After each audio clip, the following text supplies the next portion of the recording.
com 2 advogados americanos. Meu inglês é muito ruim e eu tenho muita dificuldade de expressão em inglês. Eu conversando com eles e eu contei da execução contra a fazenda pública. O cara deu um pulo na mesa. What? Falei, meu Deus, eu devo ter dito alguma besteira, eu devo ter falado algum palavrão, porque o cara tomou um puta susto. Não, ele se assustou porque lá não há execução contra a fazenda pública, simplesmente porque a fazenda pública respeita decisões judiciais. No Brasil nós temos a moratória do precatório, que não foi cumprida. Já se passaram os 10 anos e não foi cumprida. Aí tem uma outra PEC para transformar em 36 e logo vai aparecer uma PEC para... Isso é progressão geométrica, para transformar em sei lá quantas 1000 anos para o pagamento da fazenda. Então eu concordo plenamente com o Sandro quando ele diz que a lei não vai resolver nada. A lei é um dos elementos facilitadores, não mais que isso, a mudança da lei. O problema é cultural, o problema é político, o problema é econômico e o problema é várias áreas com as quais nós não trabalhamos. Eu concordo também com você. E o problema é fundamentalmente de estrutura do sistema. O sistema em que a fazenda pública tudo pode e o particular nada pode, em que nós reduzimos o número de recursos,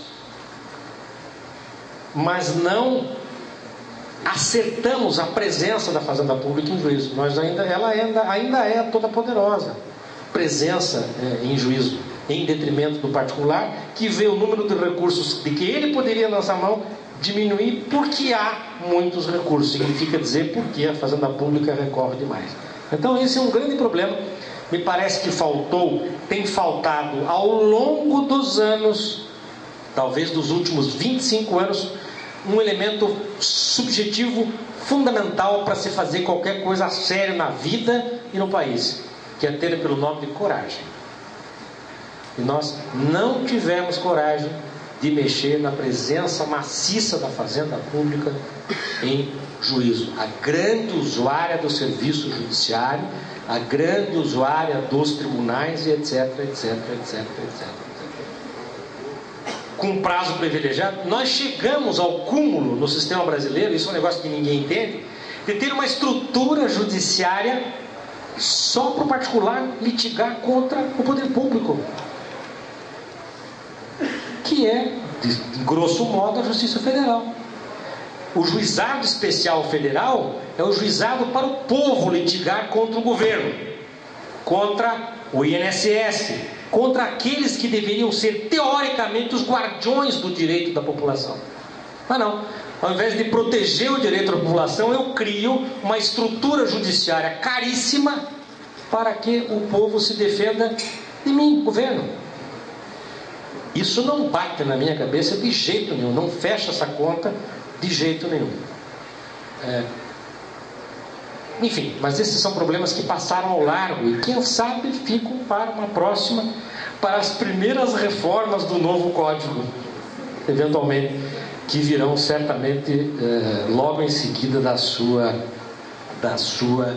efetiva edição. Mas enfim, meu pai dizia que quem fala demais dá bom dia para apóstolo, alô para cavalo. Não é? Eu falo demais, então eu paro por aqui. Mas de fato queria fazer essa observação com relação à fragilidade da mexida que se deu na execução. Foi muito fraca mesmo, né? Muita confusão para pouco resultado, né?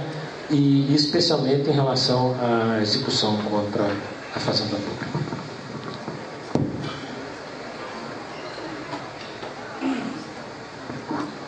Professor Wander, só complementando, eu acho que, como o professor Sandro falou, o código está aí, o projeto está em via de aprovação e agora nós temos que trabalhar com o que está posto.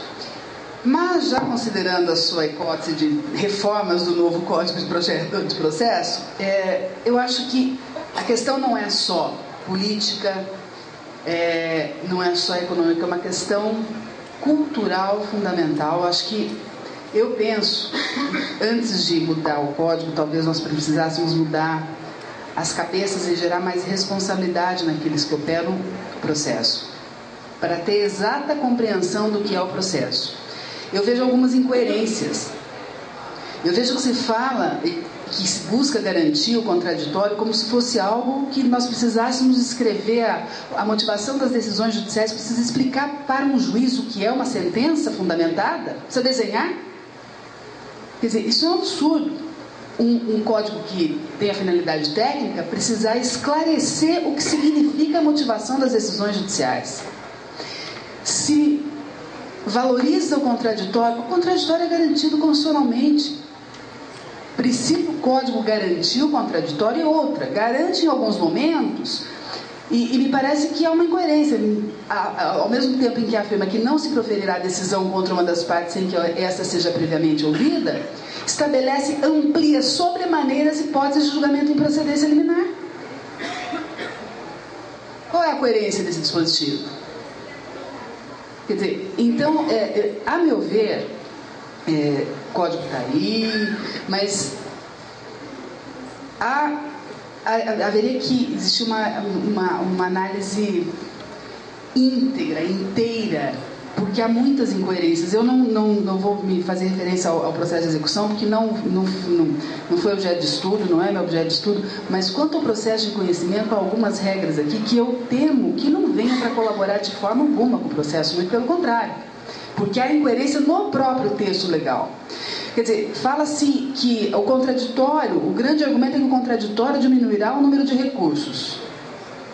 Mas, olha, esse contraditório não existiria, já não existe hoje na audiência do 331, não é para isso que a audiência do 331 serve, quando se refere à fixação dos pontos controvertidos? Então não serviria exatamente para evitar o número excessivo de recursos?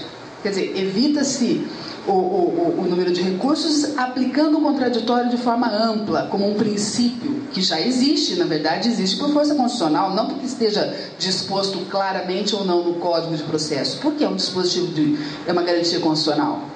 Mas, ao mesmo tempo, reclama-se da manutenção de uma audiência que hoje já não é levada a efeito, a gente sabe disso, são poucos os que fazem essa audiência como deveria ser feita. Isso poderia resultar de grande utilidade para as decisões, caso, por exemplo, a matéria de ordem pública fosse tratada até aquele limite, que o jurisdicionado não esperasse 5, 6 anos uma decisão no final do processo, para um julgamento por carência de ação, por ausência de pressuposto válido de desenvolvimento regular do processo. Que é isso?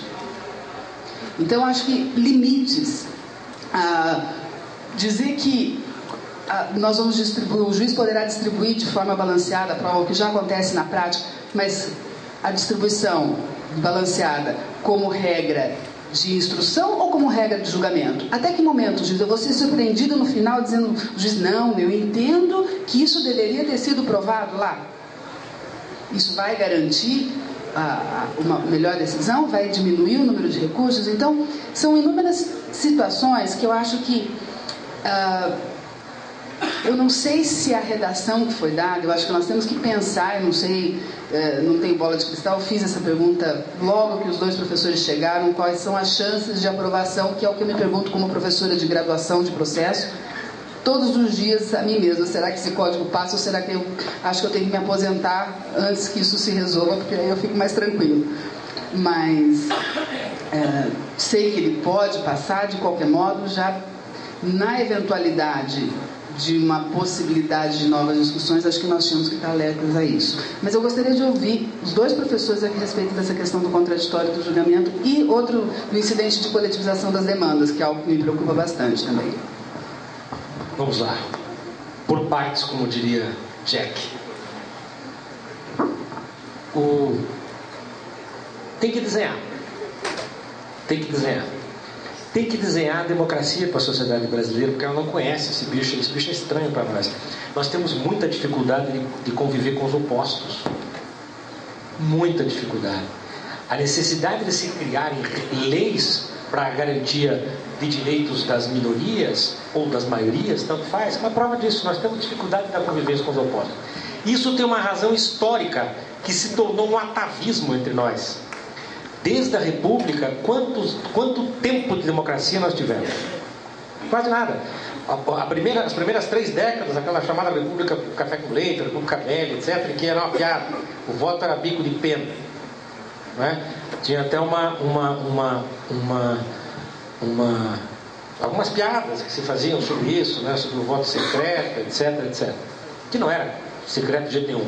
Depois tivemos a ditadura Vargas, depois tivemos um espasmo de democracia naquele período Dutra, JK, aquele monte de presidentes que teve em 5 anos, Café Filho, Nereu Ramos, etc, etc, etc. E depois tivemos a ditadura militar. Então a nossa experiência com o convívio democrático é muito estreita, é muito pequena. E nós temos dificuldade atávica de encarar a opinião contrária, né? De discutir a opinião contrária, etc.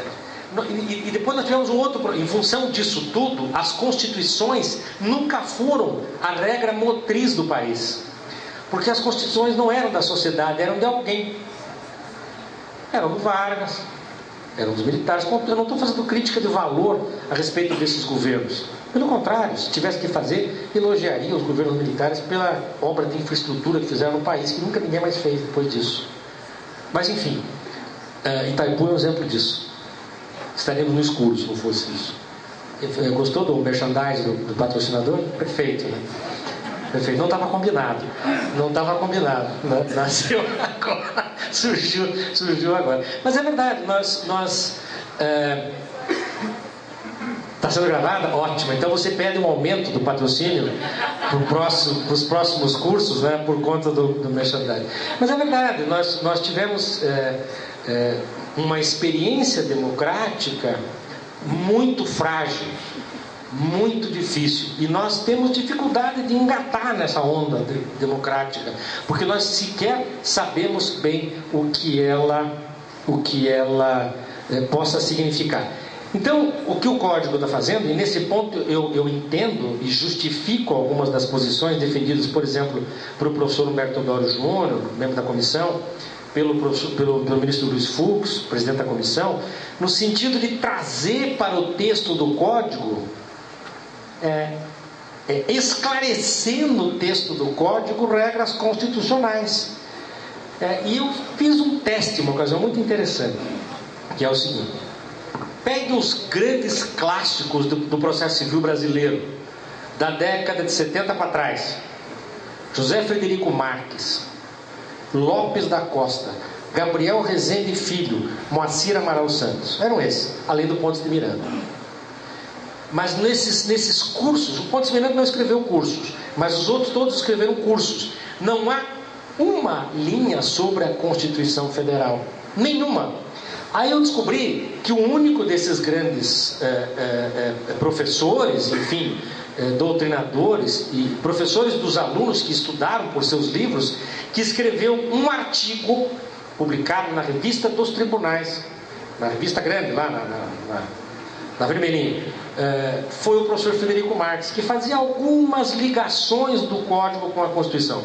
Então eu penso sempre isso, que nós, na verdade, nós tivemos que nos virar.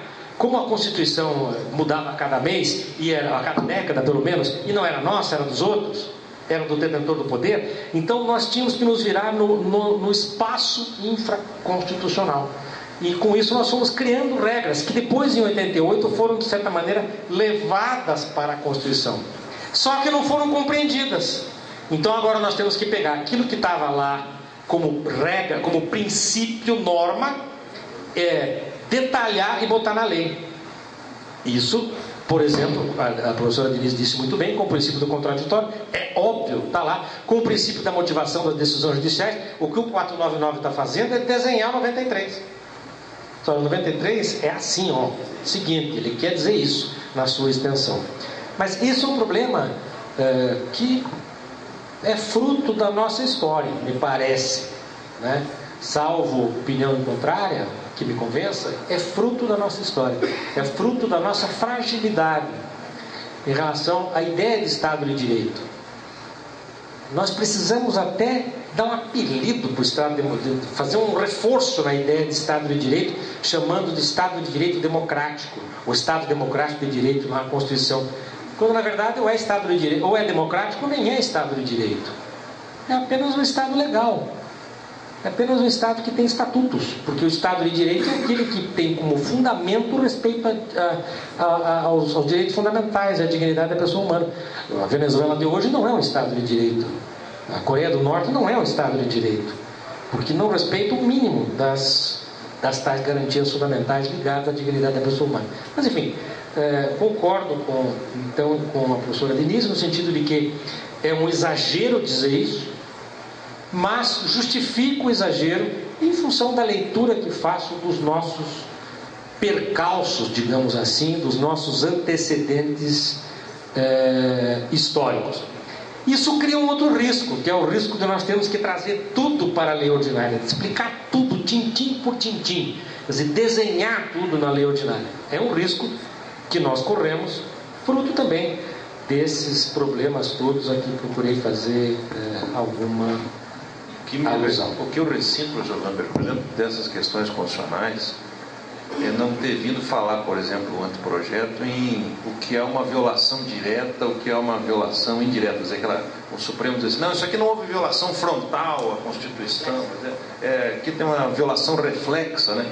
Isso é uma coisa que faltou no nosso projeto. O que nos falta, quando eu vejo essa colorização do direito constitucional, processual, o colorido, é isso aí, vou dizer, quando é que tem efetivamente uma discussão sobre coisa julgada que não é algo reflexo? Quando é que tem uma discussão sobre direito à prova que não seja reflexa? Quer dizer, então nós precisamos, a exemplo do Fundamentos aí do 93, nós tínhamos que ter feito coisas nesse sentido, porque embora se diga que a gente consegue chegar ao Supremo, a gente represa tudo, porque daí eles saem por essas. Aqui não houve pré-questionamento. Quer dizer, eu peguei um acordo ontem do STJ dizendo assim, o senhor não pré-questionou, a decisão trata do tema que o senhor falou, mas é apenas contrário aos seus interesses, então não houve pré-questionamento.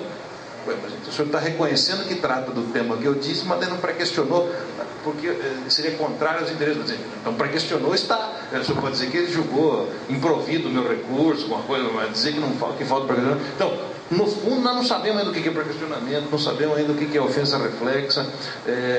Enfim, nós temos essas questões, algumas evoluímos a questão do voto vencido, né, ter pré-questionamento do voto vencido, mas enfim, nós temos dificuldades nessas questões constitucionais, destes aparatos em recurso especial e recurso extraordinário, principalmente. E eu acho que daí o código foi muito tímido, vou dizer, faltou aquela coragem, né? Talvez porque membros da comissão, aquela coisa parece que fica meio ofensiva, lamentavelmente muita gente leva para o lado pessoal da coisa, né? E a gente não conseguiu avançar nisso, porque as que vieram, essas foram muito bem-vindas. Eu acho que é importante, mesmo que seja para dizer de novo o óbvio, né? A gente tem dificuldade no óbvio, né? O que é mais óbvio para nós é o complicado de explicar, né? Dizer o óbvio é difícil, dizer, explicar o óbvio. Cai no concurso, o que é contraditório, ninguém sabe até hoje. Você que faz, eu participo lá no Curitiba, prova oral da magistratura. Ela perguntaram o que era contraditório uma candidata, ela não sabia explicar o que é contraditório. Se você perguntasse que era tutela inibitória, ela sabia de cabo a rabo, trás para frente, que é aquele negócio difícil que ninguém sabe, todo mundo sabe. Mas aquilo que é o óbvio, que é o que é contraditório, que é coisa julgada, as coisas a gente não sabe, porque a gente acha que isso é bobagem, isso é óbvio, então não precisa repetir tudo isso, né? Aí perde as repetições, a gente já não sabe mais. E lamentavelmente a gente se ressente nessas questões constitucionais disso. Agora, vocês veem a dificuldade que nós vamos ter. Eu tive um caso julgado semana passada no Tribunal de Justiça do Paraná, que era o desembargador professor de processo civil. Ele aplicou 515 parágrafo 3º. O que diz 515 parágrafo 3º? Quando você tem uma sentença de extinção sem julgamento de mérito, caso ele reforme o fundamento daquela extinção, ele pode, se for o caso, da causa madura, etc., julgar o mérito. Ele assim o fez, afastou, julgou o mérito, mas daí ele está fazendo de ofício, né? Ele teria que ter permitido o que na nossa linguagem do novo código? Ele teria que ter aberto as partes, seguinte, olha, se na eventualidade de ser afastado esse fundamento, nós puder, os senhores estão de acordo que julgue o mérito ou não? Agora, não, eu quero prova, não quero prova, não está madura. Quer dizer, essa é a discussão, né? Aí você vai para o STJ, o que diz o STJ a respeito desse artigo? Que não precisa ter requerimento, que não precisa ter discussão, eu posso fazer. Então, vejam como nós vamos ter uma grande insegurança jurídica, né? Porque todas essas questões que estão postas já como sedimentadas, elas vão ter que ser revisitadas para esses temas todos serem oxigenados. Há um outro problema grave, eu sei que eu estou me adiantando, fugindo do horário, mas, enfim, vamos lá, aproveitar. Que o código tenta resolver, o projeto tenta resolver em alguma medida, mas eu penso que é impossível resolver, é a questão da jurisprudência defensiva, que é o maior crime que os tribunais cometem contra o jurisdicionado. Eu vi decisões assim que são de rir, se não fossem trágicas, seriam para rir. Por exemplo, considero o recurso deserto por falta de preparo, porque a guia está preenchida parte à mão, parte no computador. Considero juntou a cópia, não juntou o original. Considero o deserto o recurso porque a guia está preenchida com tinta vermelha. Não conheço não admito o recurso especial, porque a certidão que comprovaria a sua tempestividade, o carimbo certidão que comprovaria a sua tempestividade está borrado, e assim por diante. Então a impressão que me dá é de uma luta em que nós não estamos procurando a mesma coisa, estamos procurando um aniquilar o outro. É interessante, tem uma análise muito interessante no plano dos esportes sobre os jogos de combate e os jogos de agregação. Existem jogos que são jogos em que todo mundo ganha, não é? Exatamente. E jogos em que um tem que derrotar o outro a qualquer custo. E me parece que esse embate se coloca no plano da jurisprudência dos tribunais superiores, especialmente do Superior Tribunal de Justiça, em relação ao recurso das partes. Quer dizer, eu penso que é um escoteiro do mal, né? Um grupo de escoteiros do mal que está encarregado de procurar pelo em ovo nos recursos. Procurar, aqui o carimbo está borrado, o 7 está com cara de 1, pronto. Isso não me parece que seja uma atitude decente, né, num Estado que se preza, que quer aí, podia ser tudo padrão FIFA, você não acha? Um Estado que quer ter, enfim, que quer ser um Estado desenvolvido, que quer ser um Estado decente, etc, etc, né?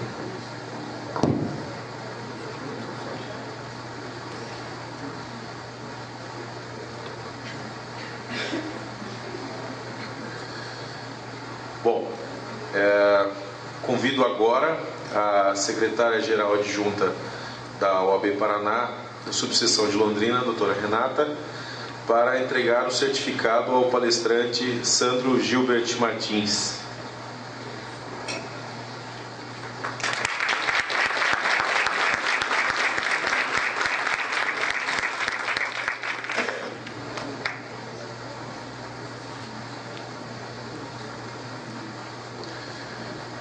Convido a doutora Denise Vaz de Paula Machado para entregar o certificado ao palestrante Luiz Rodrigues Vâmbia.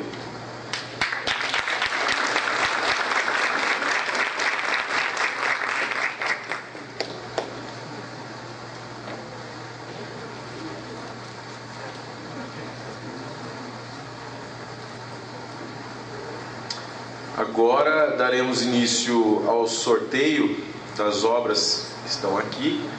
Peço a todos os sorteados que se posicionem aqui atrás da mesa para que tiremos uma foto de todos os que foram sorteados. O sorteio será realizado, mas somente para aqueles presentes. Somente os presentes poderão retirar as obras.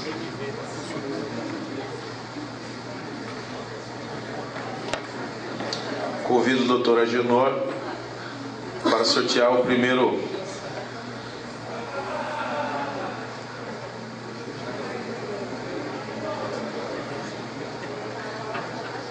A obra é Procedimento e Ato Processual, o Plano da Eficácia, do palestrante Sandro Gilbert Martins. O nome do sorteado é Paulo Henrique Lago de Pinho.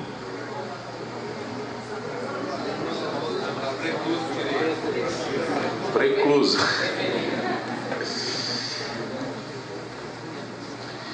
Já fica. Elisandra Zaqueu de Melo.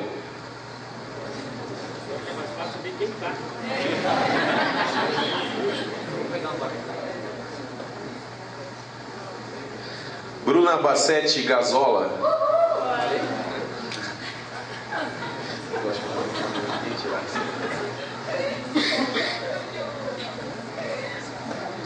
Convido agora a doutora Renata para o sorteio do próximo. Curso avançado de processo civil, número 2, execução do nosso palestrante Luiz Rodrigues Vambier e também do Dr. Eduardo Talamini. Danilo Castro de Assis é o sorteado. Presente?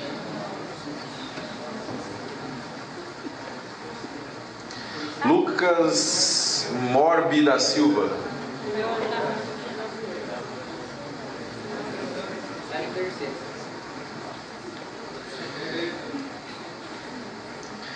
Tiago Zemuner.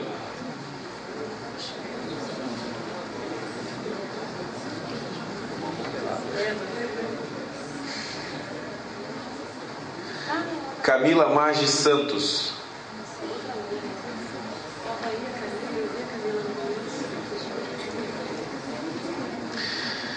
Cleverson Tavares. Tio, eu tô dando sorte.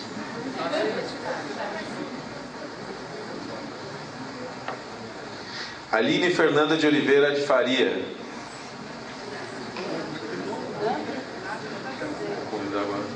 Tá aqui. Sérgio Roberto Lupi.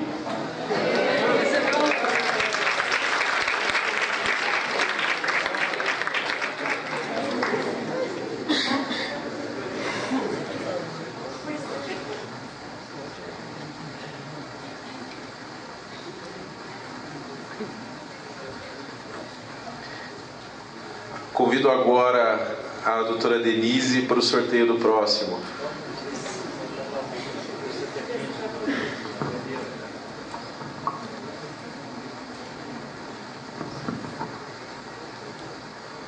Fábio Cordeiro da Silva.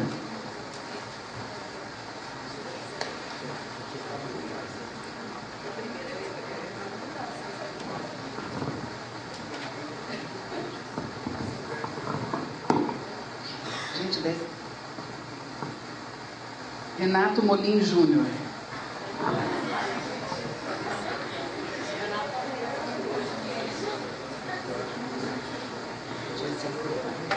Fernanda Pasco França.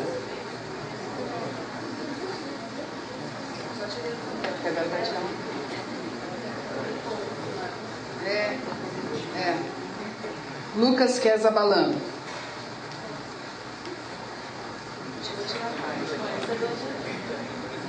Wesley Felício Caetano.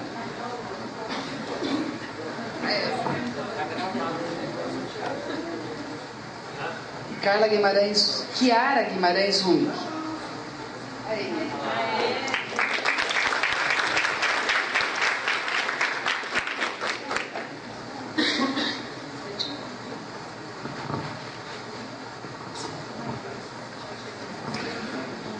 Doutora Genor, por gentileza, o próximo sorteado.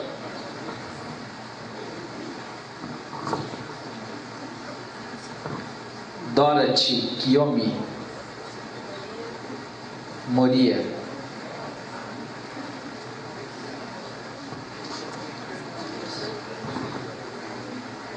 Yuri Augustus.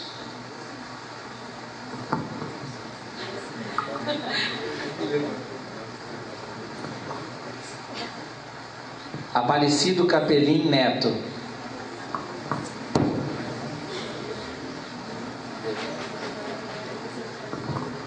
Rafaela Loureiro Cardoso.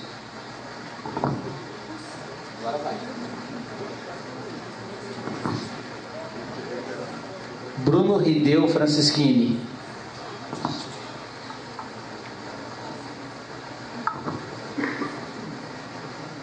Daniel Marinho Correia.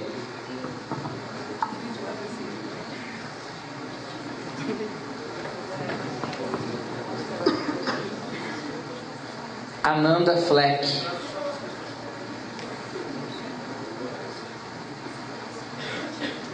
Roberto Tatsuji Hara.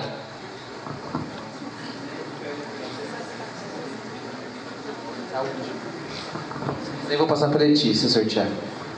Patrícia Etsuko. Quando a gente ameaça, sai.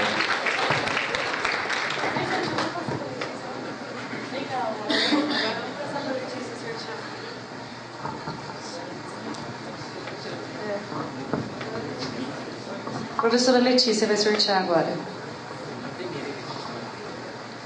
Mariane Pereira Rocha.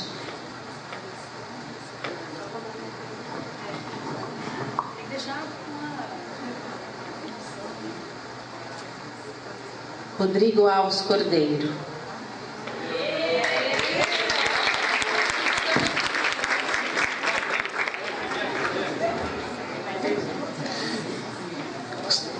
Gostaria de convidar agora a doutora Rogéria Dodge para o sorteio do próximo.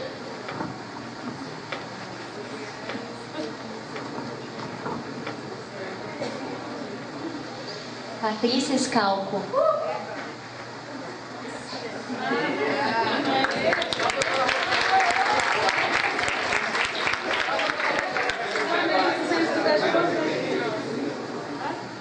Doutora Rogéria, por gentileza. Vanessa Moura de Oliveira.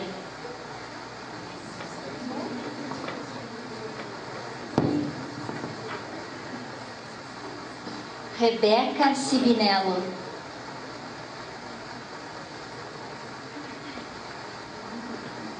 Viviane Aparecida Marta.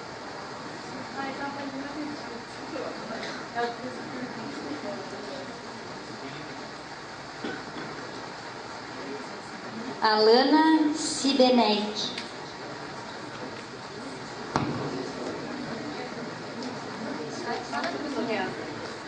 Ingrid Juliana Pedro.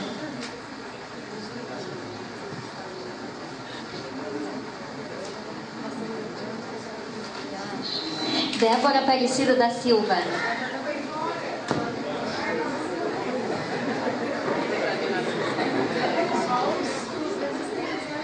Carolina Brandão.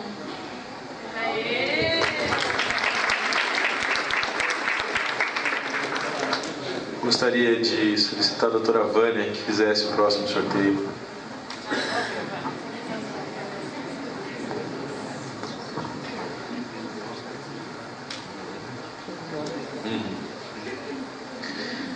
Paulo Vitor Aquino da Silva.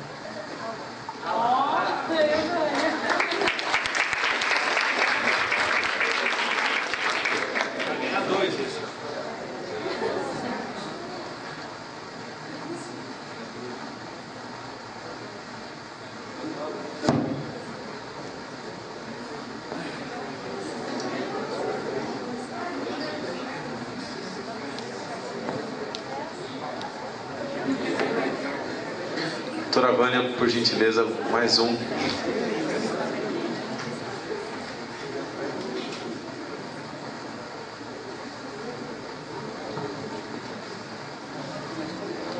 Bruno Henrique Gralic Trigo.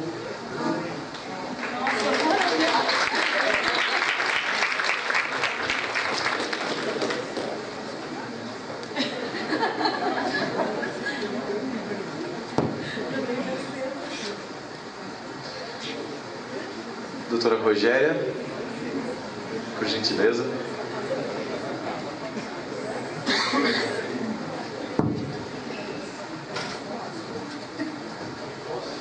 Nayara Martins Rea.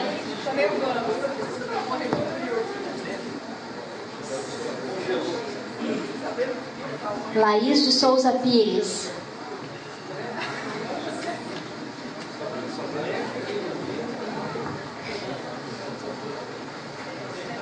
Gustavo Soares Leite.